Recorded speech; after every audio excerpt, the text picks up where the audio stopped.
Make sure it's going through.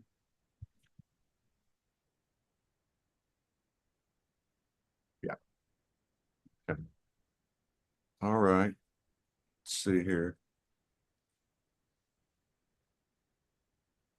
Yeah, there we go. So I'll put up on my phone so I can look at comments on Facebook and YouTube. Okay. Let's see.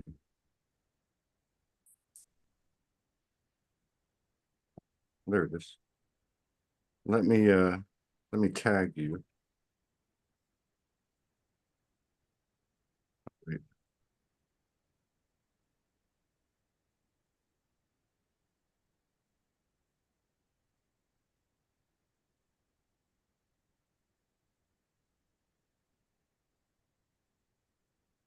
There it is. Okay, got you.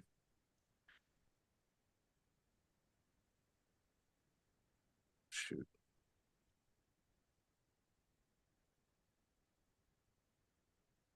All right. I will go in and change the episode number. It's 000 because I didn't know which one it was going to be. But Yep. this is actually episode 15 of this new initiative. So Yep. we've got, yeah. So I mean, we just met. We said hi and then we jumped on. Um, so we have Scott Viska here today from South Australia, I believe Adelaide. Is that right? Yep. Yeah. Adelaide.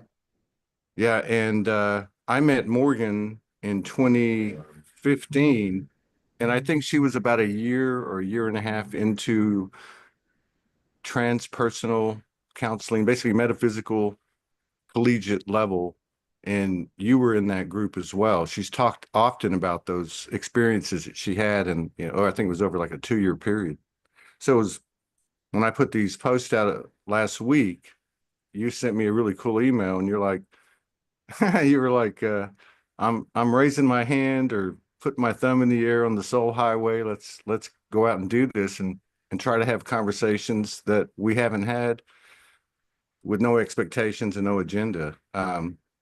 So it was cool that you reached out, put your hand up in the flow, and I think, oh, I got this is I feel this, and I went to you on Facebook. I was like, yeah, this is cool, and then I found out that she knew you. But Yep. yeah, thank you for coming into this space, this sacred space of a no-name show, or it's the name of the person, so it's a Scott Viska show, episode 015. Um, I don't know where to start. I've heard some things about you, and I don't want to telegraph anything that I might know, but Hmm. I feel like maybe because I did so many shows for so long, and I heard this in the best of ways, in unity perspective, in unity consciousness, I heard the same stories really over and over. Yep. And to me, that's not a bad thing. That's actually a really good thing because so much of the work that Morgan and I have been involved in has been about everybody's having this, you know, this experience on top of everything else that we're pulling in our unique abilities and that type of thing. There's this whole other thing happening that only Hmm. we, the boots on the ground, can relate to. So I feel like this is an attempt to go into that space even deeper. So having said that, um, how did you get to where you are today? Lead us into it. Tell us anything that you might feel is relevant to uh, having a conversation in regard to the current intel and the experience of being present and all the things that it offers and all the things that go away as a result. Yeah, yeah, sure. So I guess for me, before I start talking about anything, I'm actually here in Adelaide, and the land here is the traditional owners of the Kaurna people, and I respect um, the past, present, and future generations of those peoples, and acknowledge that, when I talk about my story, that it's woven on the very ground that their stories are woven on. So I just want to respect them. And I'm not sure where my story will go, but I also respect the Noongar people of the southwest of Western Australia, because my story spent a lot of time walking on their lands, and the Wangai people of the Eastern Goldfields in Western Australia because my story also spent a long time walking on their ground. So um, I'm So very you much, so you live in South Australia, as I understand it. yes. I think you call them provinces or states or whatever they are. Hmm. But you're making reference to the western part of Australia, which I didn't really know until I really got involved with zoology and started to see some of the demographics. All the there were it was really interesting because if you took like the top 10 or 12 cities, because they on YouTube and Facebook they do the demographics based on the metropolitan area, you might say. Hmm. Um, and like out of the top 11 or 12, it was every one of the main metro areas in Australia, including Perth, which is Hmm. in Western Australia. Yes. Yeah. That's where So I was. there's no mistake. So I saw a post or somebody put something up on X or Facebook when I just glanced at it as I was walking to the store, and it was a picture of Australia and it said over 50% of the people live in these areas that are red. And there was Hmm. this huge picture of Australia, these little dots, right, Hmm. along the perimeter. And of course, the one in the western side was Perth. So it sounds like that even though you're in Adelaide now, you originated on that western side and you have um, a connection to the land through the peoples that you're acknowledging. Well, yeah, well, just that it's they're the traditional owners of those lands that I walked upon. So, that they have stories that relate to the places that I walk. My ancestors are from, Europe, so my story goes back even further. Um, and I gather I only just recently found out that indeed my ancestors actually landed here in Adelaide in like the 1870s. And I only found that by coming here. So it was almost like my life drew me over here so that I could find the lost part and find my connection back to they came from Ireland. And that well, I have is that member of my family that came out here. When I was finding out that he'd come out here, there's a ship, the Adelaide, it's the port down here getting repaired. And at that time that I was finding out that my ancestors came here on a ship, there I come across this ship that's getting rebuilt here that is from the very time that they would have come out. So I went to that ship and I was standing on there thinking, wow, my ancestors came out on a boat like this and it took them 3 months. And I'm thinking,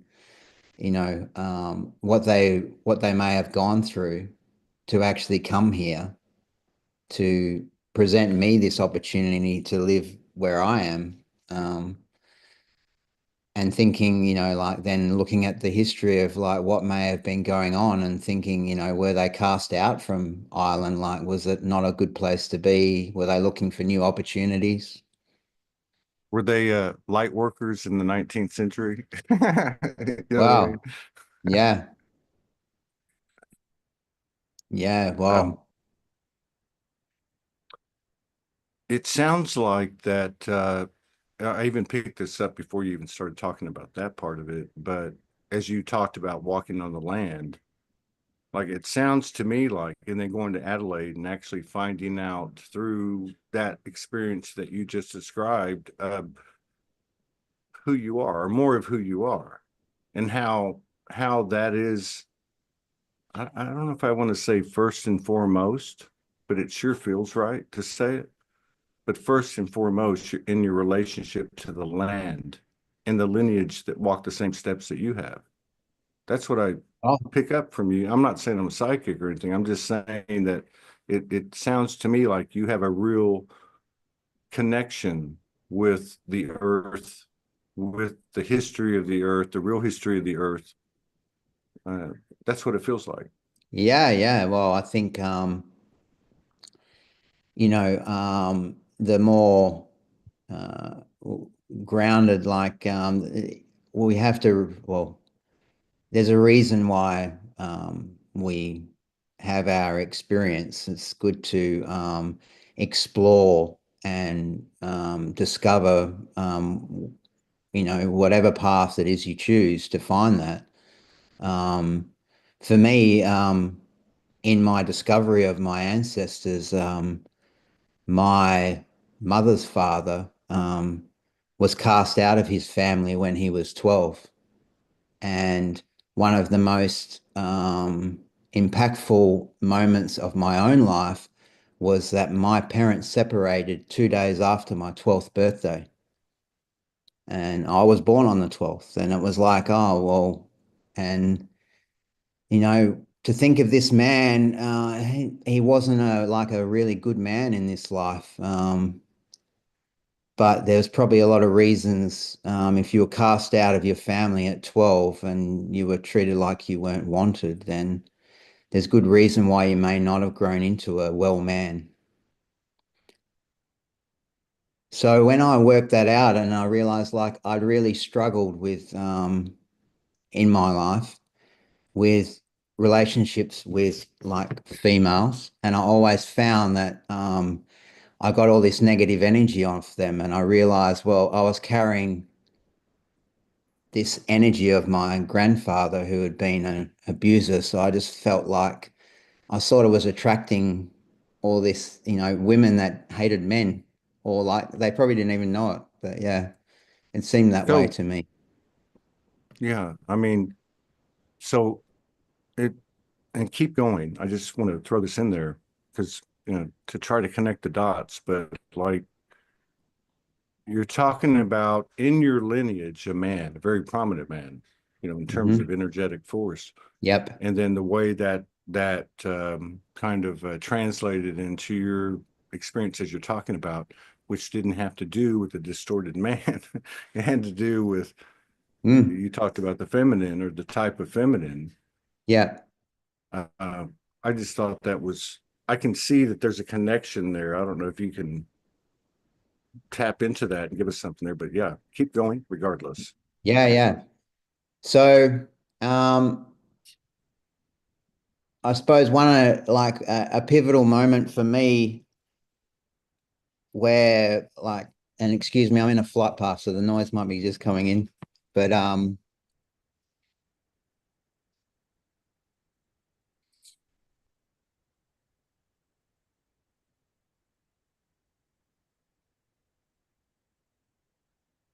so one of my first awakening experiences was when this man that I talk about, he was in hospital, he was dying, and my nana came to me in my dreams, and I had to go see him, and I really didn't want to go see him. Um, and I went to the hospital to go see him, and I went to the door, and he like just screamed at me to leave. And I think what I really witnessed there is that I witnessed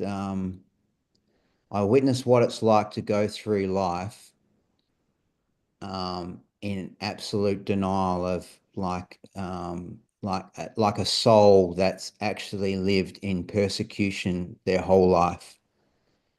And even at the end, they are persecuting themselves to the very moment that they leave their body. And my nana, who was like like an angel, um, was coming to get him, and he passed that night after. So I feel like I took my ancestors with me. They asked me to go, and then like that experience, like like it took me so long to integrate what the hell was going on with that. But and I don't think it really happened until I realized how connected I was to his story when I found out about my ancestors. That there was a lot of information at that time that I didn't know, like physically, like as my human self, but there was something in in, I suppose, this higher self that knew things or was able to get communication and talk to people in a way that I hadn't really sort of integrated into my human experience. Wow. Wow. And Thank you. and and the thing is that pretty much like after that, like I was in a relationship and I was in Perth, and once both my grandparents were um, in spirit, and I was in a relationship and I really didn't know what to do. I had a dream, and in that dream, I like woke up from the dream and I was standing by the bed, and I was laying in the bed, and but I was standing like I was beside the bed, and um, like I thought I have to see how far I can leave myself. Um, so I walked out the back door, and that was where I met my first spirit animals, and two crows lifted me up on each shoulder, and like took me down the road. And as things moved slowly, and then everything moved really fast, and the next morning I woke up and I knew what my decision was. I was leaving. I was moving out of that relationship. I was having to go like, When did this happen? oh, this was after my grandparents died. So we're talking in Perth. This would be 20 years ago now. Damn. So you're not even at 2012 yet. No. Well, I know it's not the same for everybody, but so you were in your 20s. I mean, Yep. do you feel like at that time you were receiving things from like infinite intelligence or guides or whatever? Yeah, yeah. I used to have a young girl that used to wear a white dress, red hair. She came into my dreams, and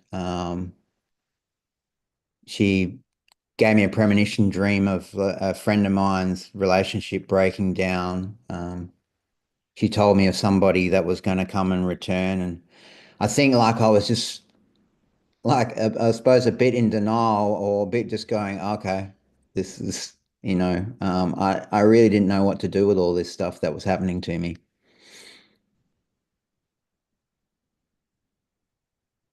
And I So suppose the go reason ahead. I'm saying this is because of these sort of things. This is what really led me to actually do the study that where I met Morgan, because like there was something unique about my experience, and there was no way I could study something that was too scientific. It needed to be about experience. Yeah. Yeah. We were Morgan and I were talking about that earlier today. Um,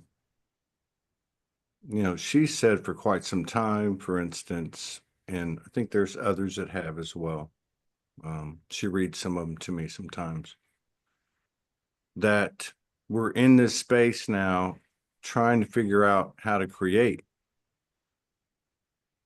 And the things you create with are nothing we've ever created with before Hmm. because we're at a different, but regardless of that,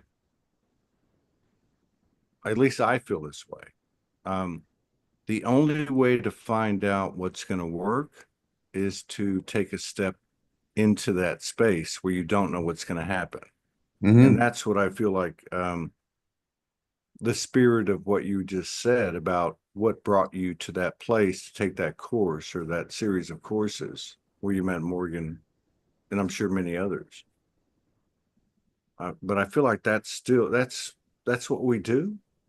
Is that what we do? I mean, are we trailblazers from you know what I mean, from a multi-dimensional sense? Well, well, I think anything's really possible, I suppose. Like it- there's this that well, how can I say it?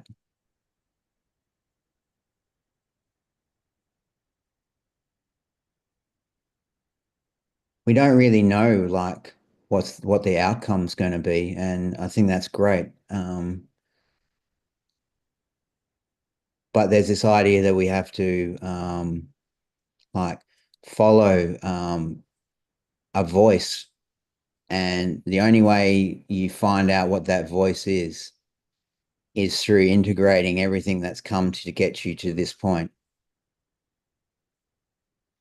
Because the voice will come because you went, oh, this this brought about this and led me to this and led me to this and led me to that and that. And it's like I connected all the dots. And once I've connected all the dots backwards, the thing is that where am I going? Well, I'm going to the same place where I started. So I can connect the dots backwards and realize, oh, this is who I am and this is what I am. And then I can bring that forward, and it's right here with me now.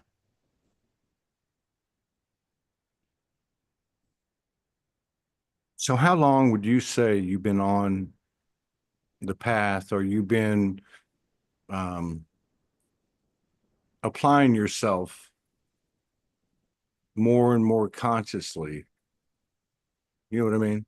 Because Hmm. we all know we've had to do work and we've had to come through a lot of things, and there's a whole different thing or something's happening now. But just for some perspective, was it always that way since you were young?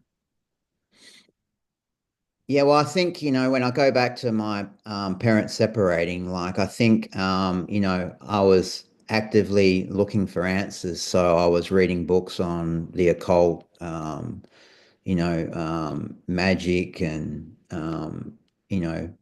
the unseen world, um, because I think there was a real darkness in that experience. So I was really open to um, looking in where I guess some would say don't look that. Like maybe I was looking at a left-hand path rather than the right-hand path.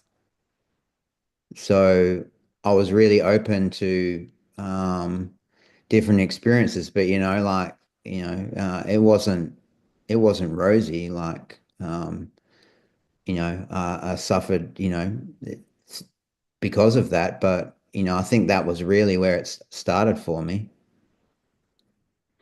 And to be honest, I probably, there was probably moments like that I look back on that there was probably evidence even when I was a young child. So we could say that I probably came here with some sort of intention. Um,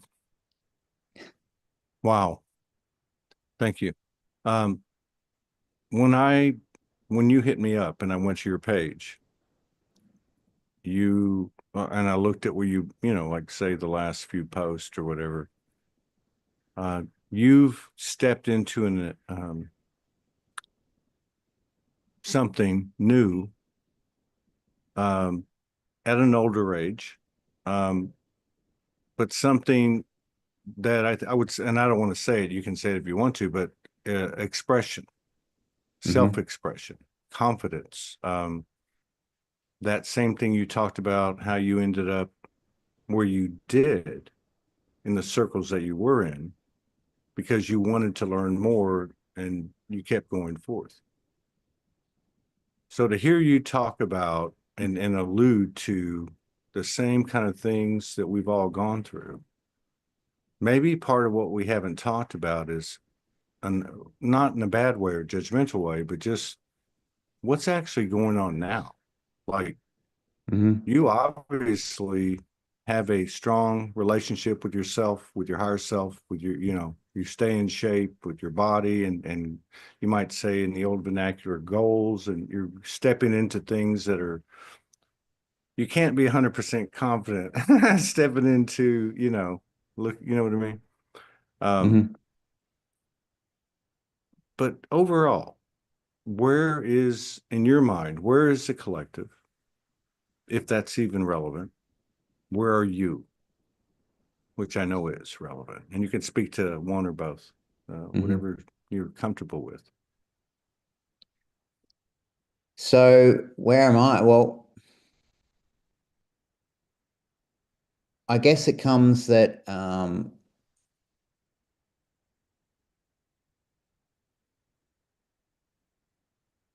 here Mm, and I have,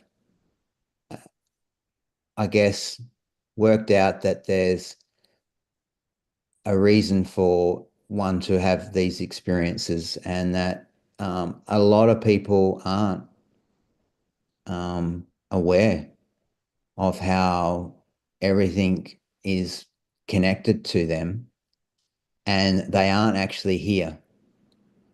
And maybe there's like a whisper, or maybe they're seeing things, but they don't know where to find any certainty to listen to that voice, or to follow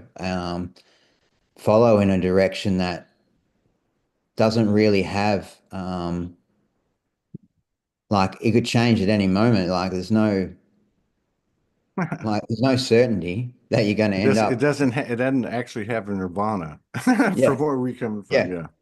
No, that's profound. Yeah. So I figure where I got to was like I had an experience, and I put everything into something, and I fell flat on my face, and when I fell flat on my face and I got back up, and I just realized, oh, like that was it, you know, uh, like it's in me, and like I need to get it out and share it. Like so all this stuff just started just coming out, and um, I guess trust would probably be the word. I just trust that, like, because I've done all that work, like I just trust whatever's coming out, and I just keep letting it come out, and I just decided I was going to keep sharing it. And I realized, um, on a number of occasions, maybe I put someone or something and their opinion above my own. And then I realized that no, like it's just whatever's in me. Like it doesn't really matter what anyone else thinks about it, because I know where it's coming from. So, um, and so when it goes more collectively, I think collectively is that like if you want to increase the collective, and you actually have to be able to engage with the people that are on the perimeter. And the only way you gauge with the people on the perimeter is the ability to be able to weave yourself in and out of what is coming and what's been and where you are. And you have to navigate those multiple worlds so that you can, suppose you don't want to be too out there, because people like it'll be like they won't be able to connect to it. And if you're too down there, that like it's going to be too hard to bring them up, like so you got to be weaving your way in and out of like life. And the only way you can do that is to be prepared when you're down lower, that that to work with people down lower, you're going to have to allow them to judge you so that you can be a divine mirror for you, because you know that when they judge you, they're just looking at themselves. And then when they see you weave yourself higher, then they're going to realize, oh, you know, hopefully that it wakes them up, because then they may see you, in a more lighter way, or a more present and happy, or like joyful way.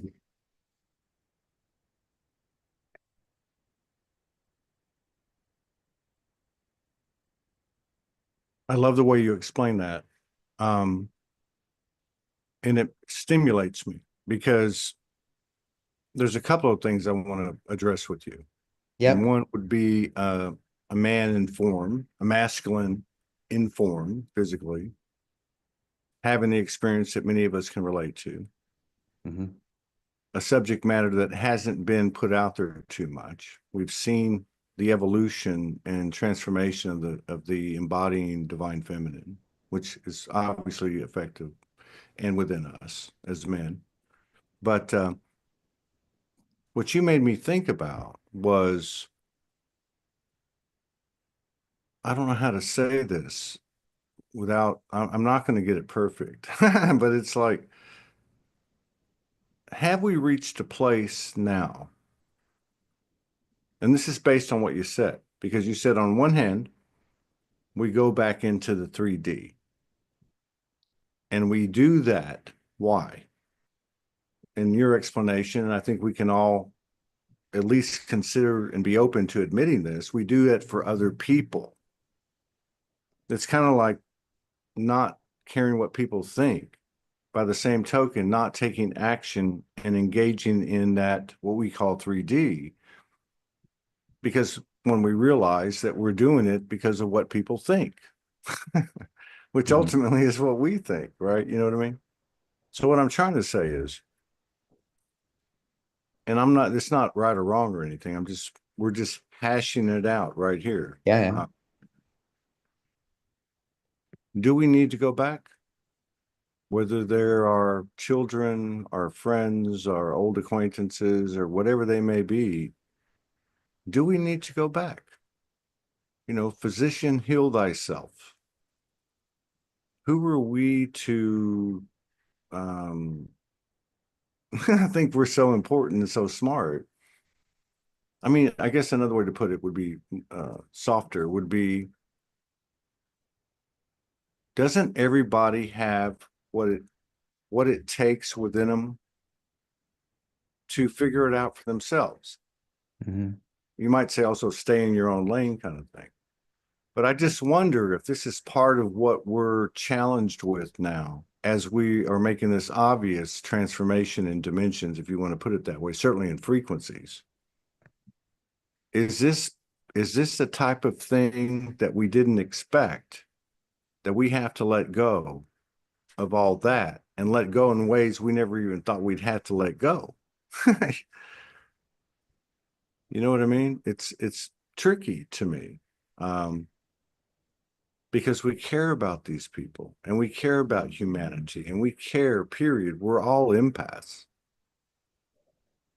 But am I serving the whole, myself, you, my partner, whatever the case, in that trinity, better by staying on point with myself, knowing that the more I do that, the more I illuminate, so to speak, and the more anything outside of me can gain from, especially those that are tied close to me. So thank you for letting me talk. And I just, it really inspired, like a curiosity. But I feel like, the things that we're dealing with that can't even be spoken about because they're happening so quickly and so much is happening, have to do with these things as we let go of the threads of earth love and our connections based on that, and to go into this higher space of, you might say, divine love. And to do that, we have to let go of those people and those things and such in the only way we know.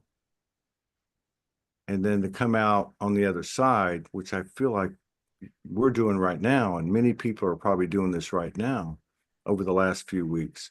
You come to a point where you realize, well, Scott, I didn't lose you.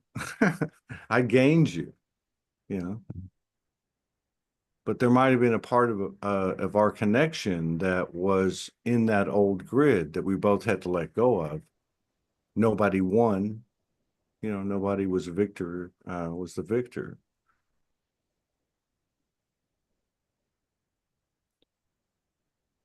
So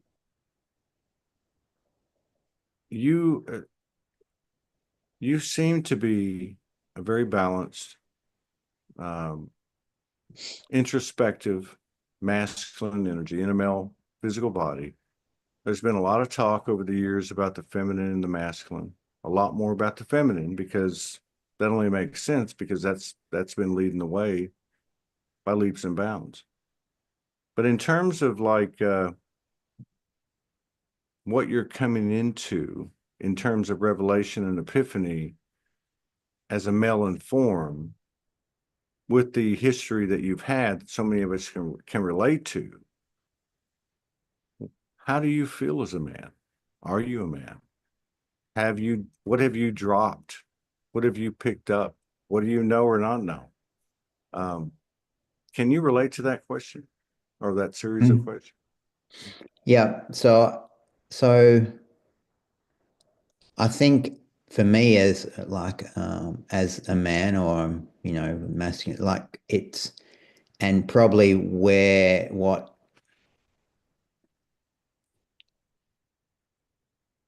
came about most recently was more that we have like an embracing of the feminine that's in me. So I wrote something the other day and it was like, so we always talk of this, or I shouldn't say that in those words more, people could maybe refer to this masculine, feminine as being like people. But if we thought of it as being within us, then like I'm a masculine and I could be a king, but unless I actually embrace my inner queen, I'm not going to have the kingdom that I desire because, a king needs a queen. So if you want to have the kingdom within you and you want to actually experience that around you, then you actually have to have integrated the deep feminine that's within you. Like it, you need to author that into into being a man. Mm, yeah. So So like, yes, go ahead. So, like if I thought of my experience, working, like sitting in men's circles and stuff, there's a very prevalence about men have to sit around and talk about their feelings and have to sit in their feelings. But the problem is that a lot of the times, because they don't haven't integrated their feminine, like they sit in all the trauma and they don't know how to process it because they don't know how, they're using they're trying to use their intellect to do a feeling thing. And, like emotions are things that they just need to be felt. And once they're felt, they're gone. And they're not something that you need to hold on to or intellectualize. And if you haven't actually spent time with that, if you haven't, like, I suppose, engaged in activities that, I suppose if we looked at it like if to actually maybe embrace the feminine, you actually have to do, in the physical world, helping you to integrate the feminine is actually taking on roles that females, in a, if we think back to a more stereotypical idea, once you actually take on caregiving roles that are often been associated with women and you're a man, you're getting closer to be able to integrate your feminine because you're actually taking on the roles Mm, physically. And I guess, one of the, benefits of, co-parenting my children was to actually have to cook for them and clean for them. And I feel that was very beneficial for me to do that physically to help create the energetic capacity for me to actually embrace my own feminine. yeah. And therefore the intuitive and all the actual gifts that come with having that present to me in a conscious way. Mm. Do you see much I don't want to say friction or because it's like when the two sides are rubbing against each other, that's really pure. You know what I mean? I mean, it's like the inside of the torus field. Mm. But like in terms of in terms of what seems to be coming to the surface would be the both obviously the distortion of masculine energy or the hijacking of masculine energy into the program, into the grid, into whatever you want to call it, whatever we created. But at the same time, there's another part of this masculine energy that's coming out that nobody knows anything about because it hasn't been in the distortion. And just like the feminine was suppressed, so was this part of the masculine. But I'm just wondering, like for you in your personal experience, and again, there's no right or wrong. Um, well, it'd be like two-sided. What are your favorite things about your emerging male, you, the masculine energy, and what are the things that are the most challenging in these times specifically?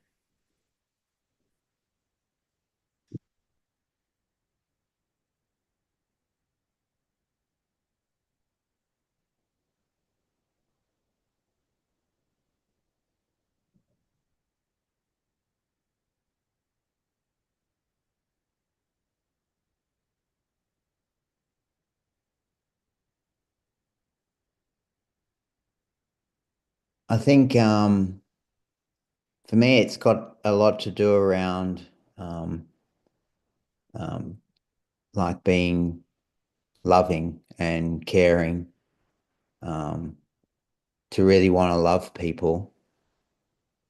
And I mean, when I mean love people, I like from deep within my heart,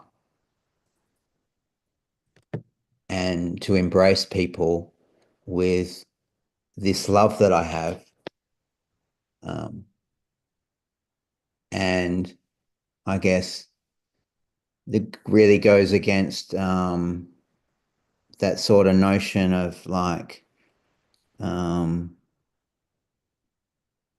like being strong or whatever. But then, like for me, it's like, well, I think it's really strong to be able to have your heart so open. Um,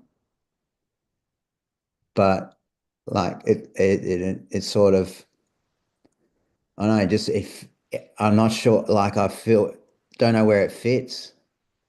So this is sort of that where I'm on that sort of edge going like, I don't know what, but I just feel like I have to do this.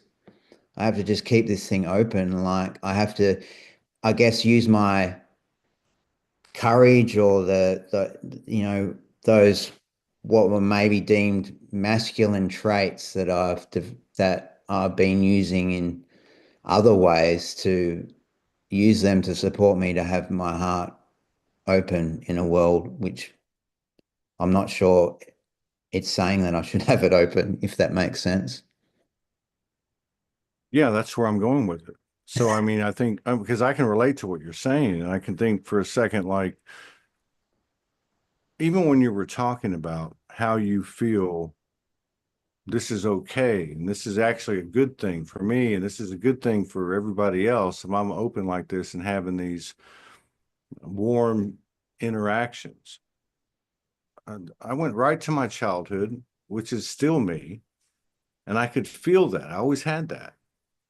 And then I started to think about kind of what you came up at the end there, which was more collective. But um, as a man, and I'm speaking to myself as much as I'm speaking to you, where are we at with this thing in terms of right now? Like, am I getting any resistance from masculine energy, which is really ultimately my own internal thing, in regard to going back to that original childlike wonder and innocence and power?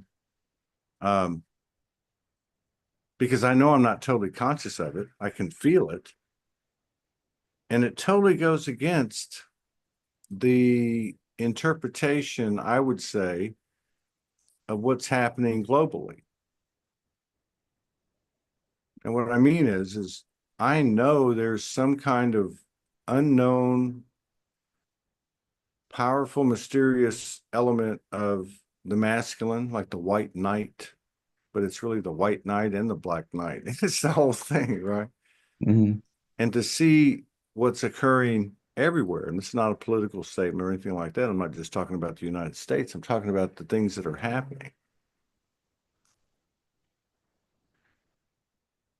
On a personal level, yes, I would like to be able to dive into what you talked about is the place that feels most resonant to you, which to me sounds like the natural state that you're coming into more and more familiarity with and more comfortable with.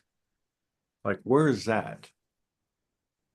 Where, for all of us, like, where is that? Does it happen at a very low profile, one-on-one level? Are we supposed to do something like this and try to promote it so 100,000 men will see it? I don't know.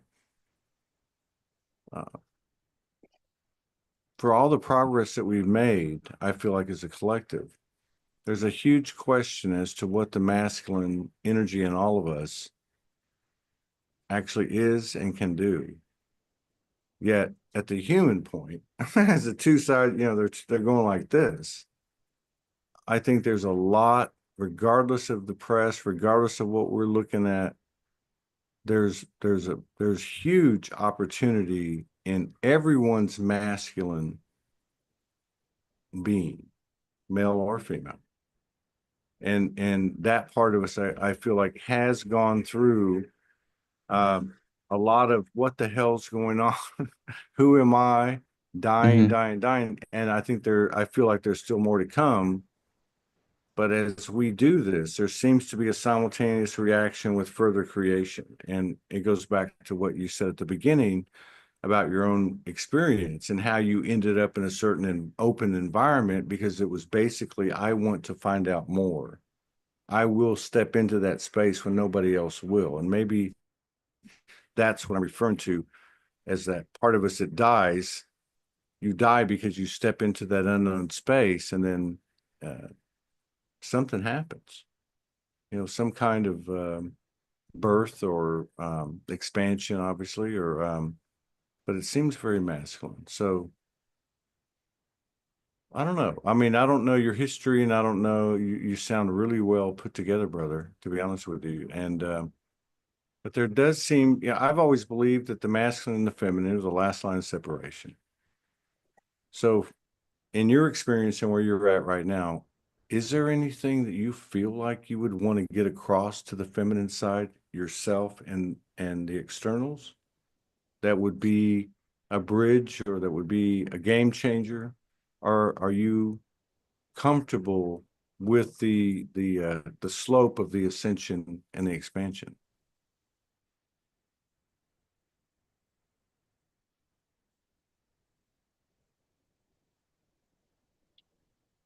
Well,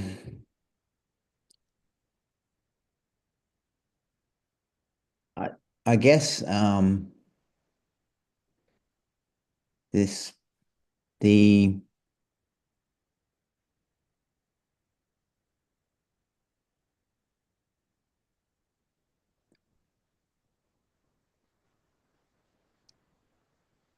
the the the heart seems to always be, I guess, a key. And if using how I suppose, my process of, connecting dots in the past, or weaving through your experiences, you know, there I've always found, there's this sort of overthinking and intellectualizing that the masculine can be if, uh, like when you try and jump, there's this sort of, we're either here or like in the belly, um, but you've got to go sort of up rather than like try and coming down. And I know I gather, that can depend on how you feel in your heart around your experiences of men in your life if you're a female. And then if you're a man, it can depend on if you've actually had a loving man in your life that's allowed you to get your masculine down into your heart. Wow. That was a So, soundbite of the whole session right there. That last part. Yeah. Well, because maybe that's you know, well, and it would make sense. Like it's a big challenge to for me. I'll just speak for myself. I've gotten to know my feminine very, very well, mhm, but by no means am I there. But by the same token, is it that my masculine's distorted? And here we go with the yin yang, or is it that what you just said, my feminine dropping down, like he's going up and she's going down into the heart? And it's not mhm, about well, lack of compassion or anything like that from either way. It's just a space that is being created together through moving into that space, which we call the heart, and so on. But I get what you say about, and again, whether it's a male or a female, because I think that's how you're speaking. I feel that's how you're speaking. Um, to have, well, essentially what seems to be happening. There's less and less talk and more coming in as you relate to people, as you, especially with people closer to you, like it's above telepathy. Like there's less needs to be said because more is understood, something like that. And maybe that's characteristic of what you're talking about as the she drops into the heart and he comes into the heart. I don't know. But as much as there's been talk of the masculine and the feminine, and Morgan has said this, but I mean, like to actually feel something, we're told something, then you feel something, which is, you know what, this is actually happening together at the same time. mm. It's all Yeah, happening at the same time. Like yeah. you, yeah, And like, I don't know, like sometimes you're not told something if you feel something first. yeah, yes. Well, and yes, and I think that's what you're talking about is the whole idea of what we think it is and what we're going to find out or it is, and that's feeling. It is all Yeah. feeling based. Hmm. And part of us has this higher intuitiveness or connection to the upper, what we call the upper, but to the lower the is the higher, and to the upper is the, but Yeah, yeah. and then you have the other one, the organic one, the one from the land, the one that walks walks those paths, that's bringing that up into the same space. Yeah, well, I think, like if we think of those that upper or even the stories and we think of um what they are, like they're stories that we need to find relationships with to the actual how we're walking. So or we're walking away and we then discover a story from up there that relates to our walking story. So, like, I just feel that you can get informed either way.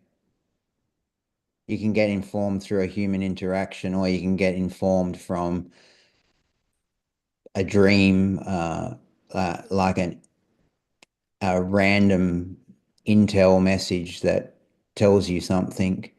Um, like, I don't think any judgment should be placed on like which area it needs to come from, or like what we should believe is the right way that to understand that everything at any time is informing us, and it's only our interpretation in the moment that brings Mm, about a solution or like I guess the epiphany of like, okay. mm. So what you're saying is, and I believe I agree with you, is that It doesn't matter if you go into the ethers in meditation or communion or whatever, or you just walk through life. The same thing's being delivered ultimately. The same thing's being delivered. And this is the space that we're finding ourselves in, where everything is brought into you might say neutrality or integration, galactic, organic, masculine, feminine. But like talking to you, I mean, I would just be interested to know, for instance, when you look at people today, as as you live your life and experience life, are you looking at female and male, masculine and feminine? Are you looking at soul? Are you looking at all the above? It just depends on what's happening. Like how does your experience go now?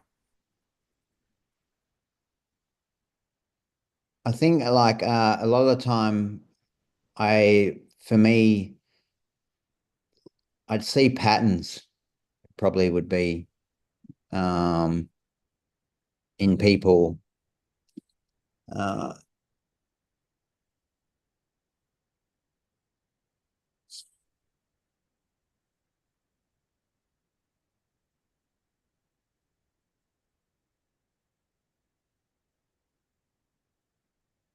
and I guess you can like you see masks as well.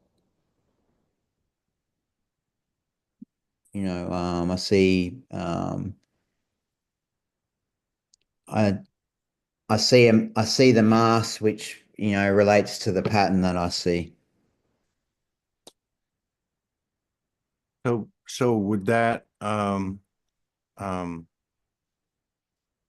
understanding, and thereby your discernment, would it be, is there any feminine and masculine in that, information that you're getting? Are you Yeah. looking at it like that? Okay, Well, so you are. Okay. well, that would be the pattern. Okay. Okay. So the pattern is that maybe not seeing how they're not neutralized would be the pattern. Like seeing, oh, they're very dominant there in this energy Right. that's But not. I'm right. Okay, I'm with you now. So, but Yeah. would it matter if they're a female or male in form? Does that change your information or the coding coming into you? Because it feels to me like it doesn't matter if it's a male or a No. female. You're seeing the pattern and you're recognizing it for whatever definition or label we give it. You're saying that I see the pattern, I see the mask, boom, I get the information, and I Mm. can see where it's at. Okay. Yeah. Yeah, very cool. Yeah. Um, hmm. Now, recently you have stepped into a different arena for yourself. Hmm. Um, is this part of are you coming out? You know what I mean? Like people have been talking about, I heard a lady today talk about it, in that, in a sense, she was hidden and that she realizes now, as her soul's speaking to her, that it's time to come out and be seen. Hmm. Um, is there any of that going on in your life at this point here in 2025 where you're stepping into places that you might not have thought you would have? And if so, what's behind it? How do you feel about it? Mm. Well, I think that the main driver would probably be um, a choice to that I figure that there was a lot of um, powerless um, to my experience. And it's sort of at a point where like, I'm just going to be the one and I'm going to own my own power in creating the life that I want. So like, why am I not sharing what is always been in there? Like, as in, like, was I afraid to speak my truth? Mm, So there was this, I guess, whatever that last hurdle was, whatever I was afraid of. And I think I'd have to probably say that I was afraid of um, my own feminine, because that's what the opinions I was always afraid of were the opinions of a woman or women, or so um, so to really come into who I was to realize that I can't be afraid of what they think of me, oh, which is really me saying I can't be afraid of what my intuition and all these, I suppose, sensations and understandings that I'm getting from my intuition. I can't be afraid of actually acting upon them. mm. So you mentioned like your own process. How did you get through those things? And do you still have deep-rooted things that you know you're working on? And what's your process that you used before and that you use now to clear them? Oh, okay. So the process really for me is to acknowledge them for what they are. Um, to not, I guess, it's accepting them, because they're feelings usually, that come up, and accepting those feelings, sitting with them, knowing that, being so acknowledging the fact that feelings are just this, like, like it's just a wind blowing through. And if I get too much using the intellect or whatever, they're just going to hang around for however long, because I'm going to think there's something really big happening here, or da da da. And the cycle from, spiraling, like it's up, down, round, round. Whereas, they're in my body. It's just this feeling. Just feel it. Hmm. So you mentioned it really didn't start to move off, move into the center or whatever, um, until you really tapped into your feminine without concern for anything outside of yourself. If if if and again, there's no right answer, wrong answer. I'm just curious if you have some insight, because I think there's a lot of men right now that are having these deep dives, whether they like it or not. Um, and maybe can help them to understand. But how did you how did you do that? Did you have a process where you actually or went into your feminine or had conversations? Or I mean, I know that we're all weird and different, but is there something, some light you could shed on it uh, for men that are find themselves in these murky waters?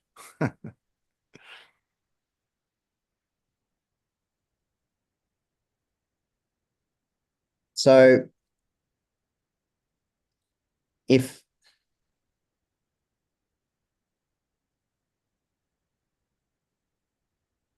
I guess when feelings come up, one process that I would use if feelings come up is that I play the guitar.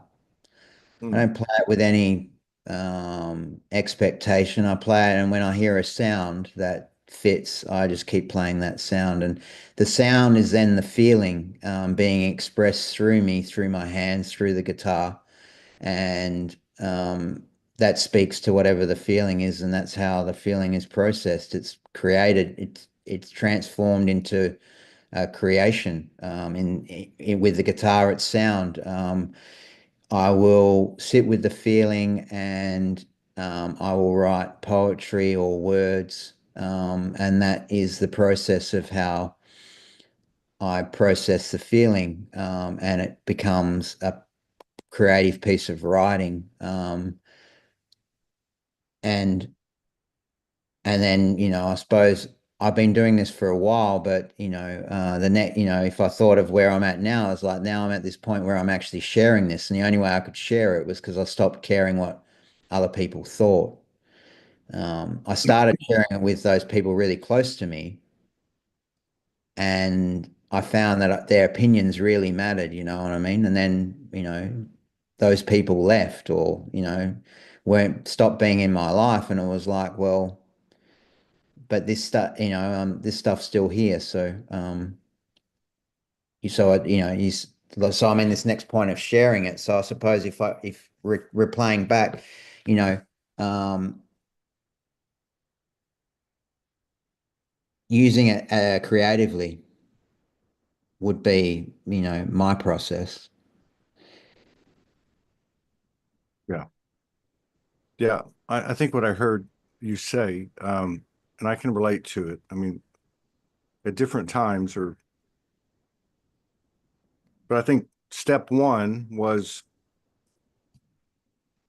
to go into my own space and create an environment where I could express my inspiration, or where I could, Mhm. if we want to call that feminine, whatever that is. And for a man, I can see, especially, that would be something I could relate to. And then the second part being what I had mentioned a couple of questions ago, which is basically coming out and sharing now, like, um, I don't know, the first act was doing it, kind of like sitting in a room and singing Mhm. where nobody can hear you, but you're just Mhm. letting go with you in the universe. And then it's something that happens as you're able to almost, how would you say it? Like to relax everything within your field and just allow this to come out or whatever. And then to share it. Um, I don't know. It's interesting because I can feel your feminine and I can feel your masculine. And that's why I had said earlier, uh, or maybe I didn't say it this way, but I get the impression that when you meet someone, you're seeing the soul, Mhm. the masculine feminine part of it. Yeah, there's some coding that comes in depending on what I'm looking at and what I'm getting, but Mhm. it's not from a state of judgment or separation or division. It's simply information that's coming in to allow you to choose, um, by theory, to make better and better choices or to um, actualize the information that's come in so you can have a smoother ride. And Yeah. offer a smoother ride to people that interact with you. Hmm. Yep. Yeah. When you put it that way, yeah, I definitely, there is definitely that view of seeing, I'm beyond the just personal. There's a lag. Sorry. Oh, can you have you in the in the last whatever 2 months, have you had any events or any times where you were just like, fuck it, I want to get out of here? Um, we all had those through the years, and it feels like we're in a whole different place now. But are you having any experiences that take you to the core, you know what I mean, to neutralize what we might say a shadow or an old program or ancestral lineage, and you feel it in your bones, you know what I mean? Are Hmm. you having anything like that in the last couple of months? And I think last year that was felt like, Last year, the whole year? Yeah, I think a lot of people could relate to that. um, But does I, 25 feel different to you? yeah, definitely. And Uh, how would you, maybe I that's think what I we, per I think I purged the last couple of weeks of December, Okay. you know, yeah, preparing myself, I guess, that releasing for the new year, if we can say that. When is the new year? There's like Yeah. 10 different calendars. Oh, here we go. Um, so I mean, I don't know. I mean, you're For me, I guess because I've been like stepping into this new idea, I've had moments where things have come up, trying to say stop or, no, you can't go there.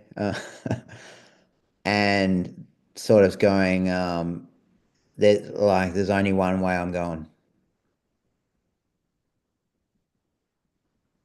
yeah, So, so I guess in a way they could be those old patterns. You could yeah, you could look at that as being yeah. those old stories or whatever, and It's that they're pressure. That pressure and and they're and that's is a where the bad leg. invitation, like the tests, they're the invitations that go, Yeah, are you going that way? Yeah. And yeah. they're the, I suppose, life giving you these moments to reaffirm what you said you were going to do. Yeah, or what you think you learned. Yeah. Yeah. But you know what? Okay. Uh, yeah, thank you for the uh, stimulation. Um, because I can see the dots connecting. And ultimately, for instance, we say leave the past behind. I mean, if we are who we say we are, we take in everything we've experienced up to this point, and we say, I'm a clean slate. I'm not affected by that, not, in a cocky manner, or an Yeah. arrogant manner, but just in a, you know what, this is where I'm at, being present, whatever. But to have like the level of what do you say? The death of all these identities that we've had, and for it all to have come to a point and we get popped out on the other side, and we're all looking at each other going, oh my God, something feels really good. Something's right. Now, what do we do? And I looked at what you did, what I saw on your page is where you're putting yourself, and it doesn't matter if it's what business it is or what initiative, but you're putting yourself out there.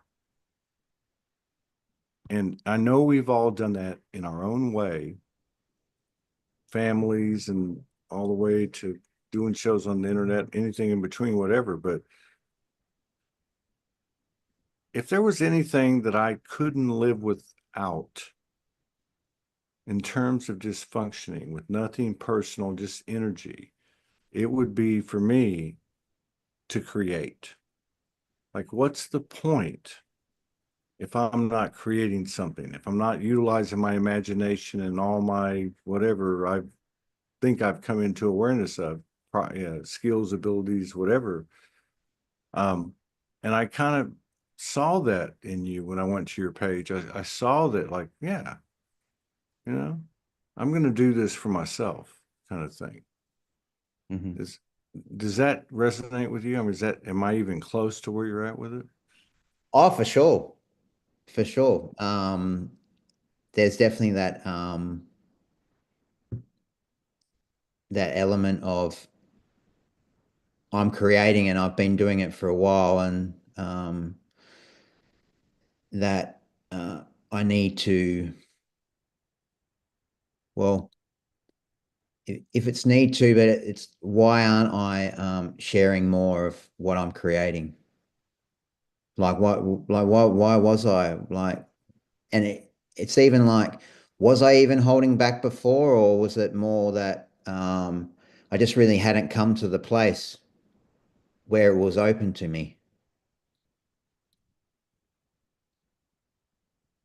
but then I came to a place and that just seemed to be what I was doing. So this is what I'm doing now. You know, it's so hard asking questions. It really is. And you would think I've never done this before. You know what I mean? I've done it for 5 years, whatever. But I think that speaks to the new atmosphere. Everything's new. Hmm. And it's almost like there's no bad component to it as long as we don't take a stance that's on one side or the other. Hmm. And I'm not talking about social, issues and cultural and religion. And what I'm talking about is how we conduct ourselves, right? Yeah. So a lot of the questions that I can think of and I think are really cool that used to work, they're not working. But at the same time, I might ask something that's not as profound and it works. So one of the things, at the risk of showing my ass, I am soul, it would be, what are your dreams now as you sit in this new space that we're in? Mm.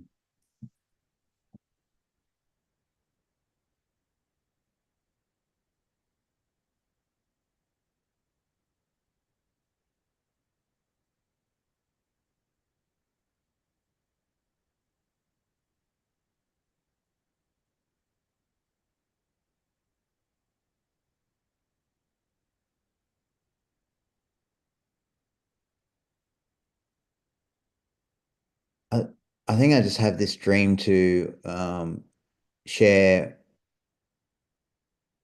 myself. So um, I just want to be open and free to be who I am, to not to not really hold back, um, to no longer be afraid, um, even if I am feeling afraid, to actually keep stepping up, um, to be who I am, because uh, I can't be any like anything else. So and I think it's to live that dream, because there's one thing to like think, oh, I want to be this or I want to be that, and to spend all the time dreaming when, like, like, and it's not an actual physical thing, like I'm just putting it into practice, like, um, and it goes back to that thing there's something I said before about just trying to be the most loving and caring person that I can be, and not be afraid to be that, not to allow, you know, not allow life to make me close down or shut down.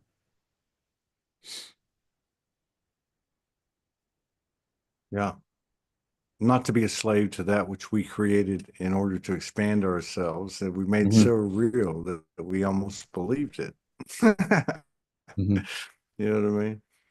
Um, no, I get what you're saying.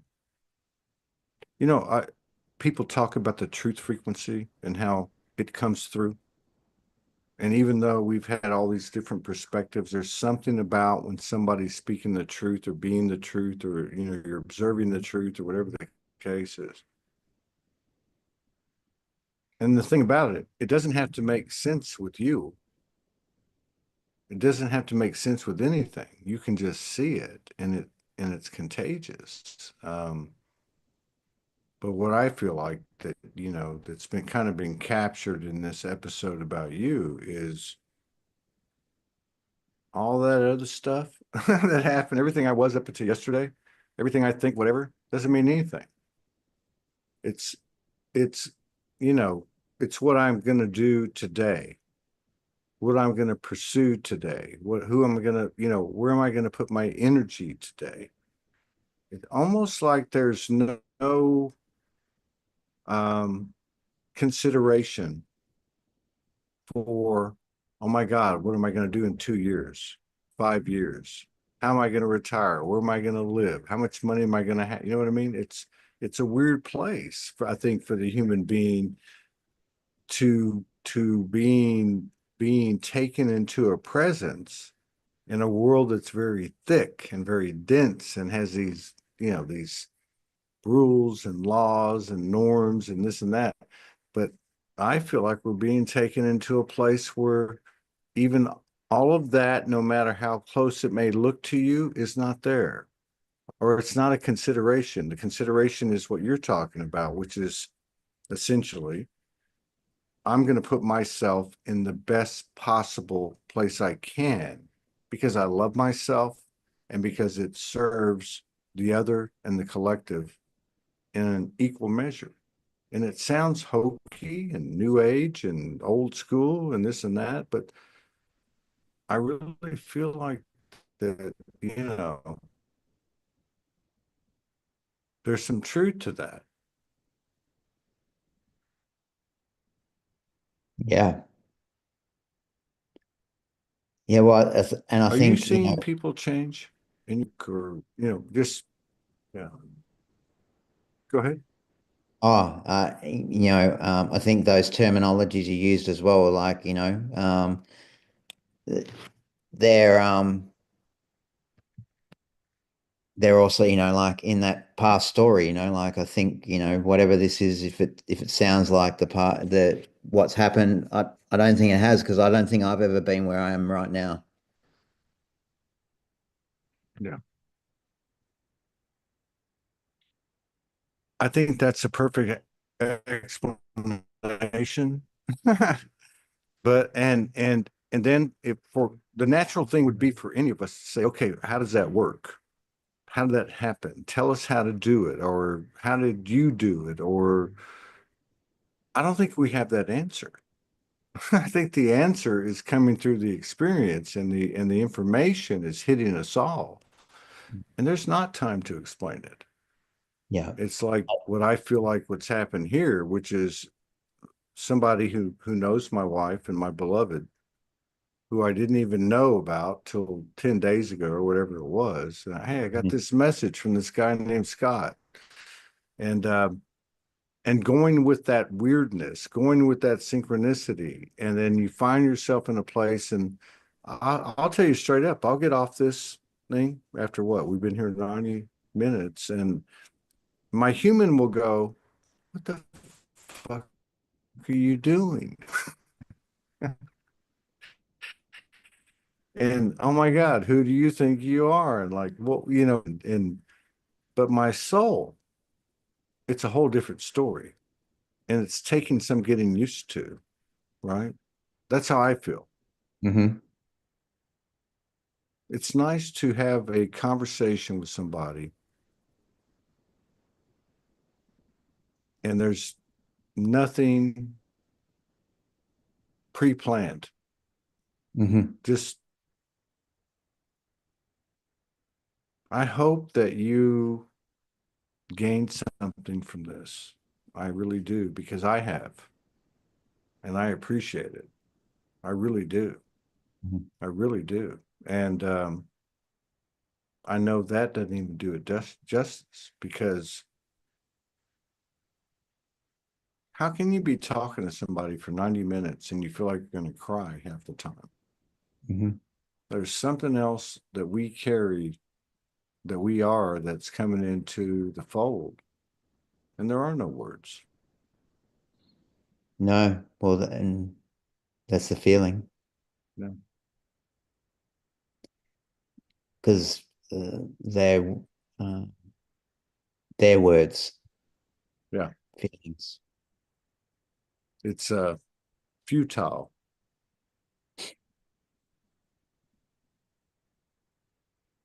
We some of our greatest discoveries come in the silence.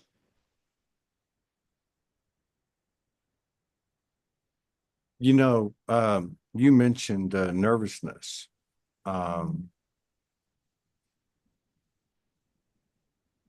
I can't believe the level of nervousness and self-consciousness that I've had since I came back on a personal level, um, 6 weeks ago.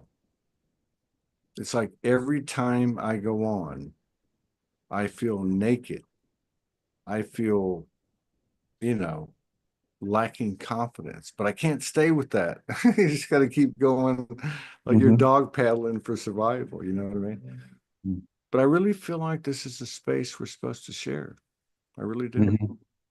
And I respect the synchronicities, including in the flow getting Scott Viska. Because when I went out to put those posts up that day, I didn't plan on it. I was just like, you know what?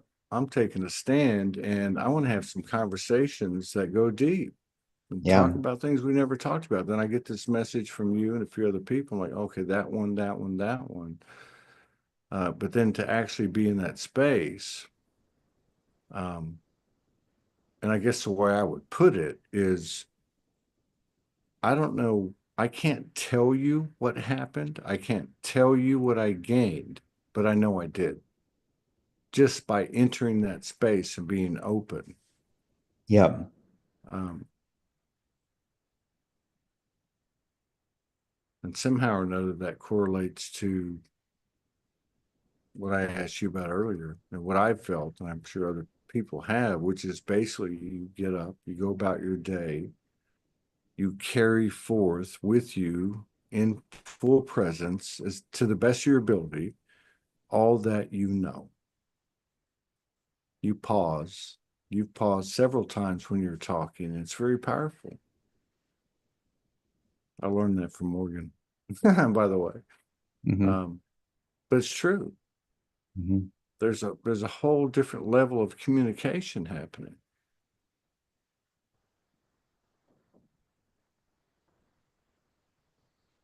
It's a pleasure to meet you. You too. Really appreciate the time. I'd love to do it again sometime. Yeah,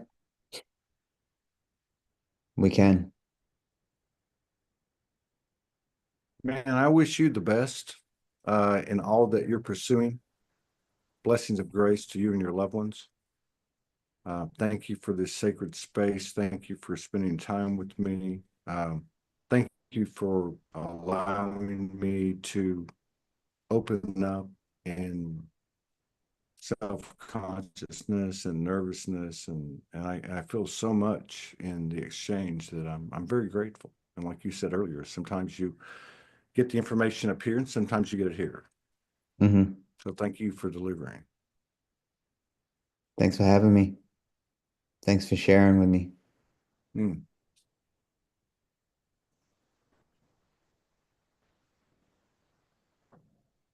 yeah, yeah. Peace out.